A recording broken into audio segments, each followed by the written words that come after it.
Bugün 9 Ağustos Dünya Kitap Severler Günü'dür.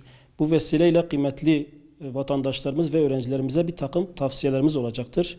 Malumunuz olduğu üzere kitap okumak çok önemli bir etkinliktir.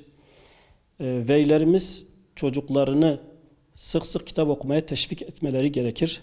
Tabii teşvik ederken öncelikle kendilerinin örnek olması lazım. Evde kitap okumak için belli bir saatin ayarlanması ve velilerin buna ön ayak olması gerekir.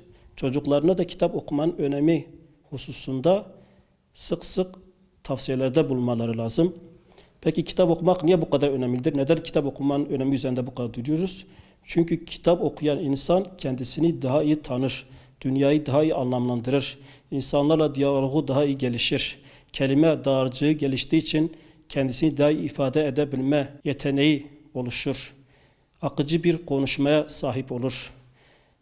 Gerek ruhsal gerekse de zihinsel zekası üzerinde olumlu etkiler yapar. Yani kısacası çocuğumuzun başarılı olmasını istiyorsak çocuğumuza düzenli aralıklarla kitap okutmamız gerekir.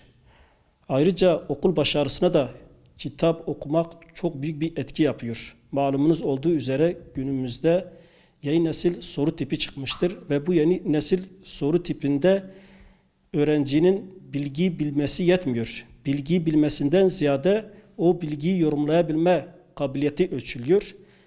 Öğrenci düzenli aralıklarla kitap okuduğu vakit bu soruları daha rahat bir şekilde çözer ve istediği üniversite, istediği bölüme yerleşebilir ya da istediği sınavı kazanabilir.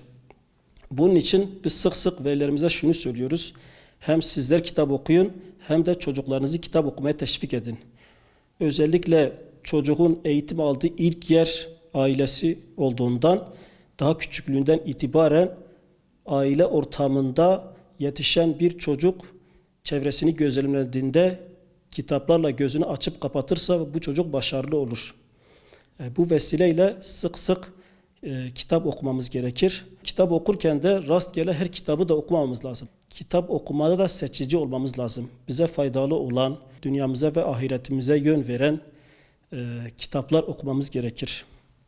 Bu hususlara da dikkat etmemiz lazım. Çocuklarımızın okuduğu kitaplara da göz atarsak kitap okumanın önemiyle beraber ayrıca çocuklarımız hangi kitapları okuyor bunları da bilirsek en azından çocuklarımıza sağlıklı bir yön vermiş oluruz.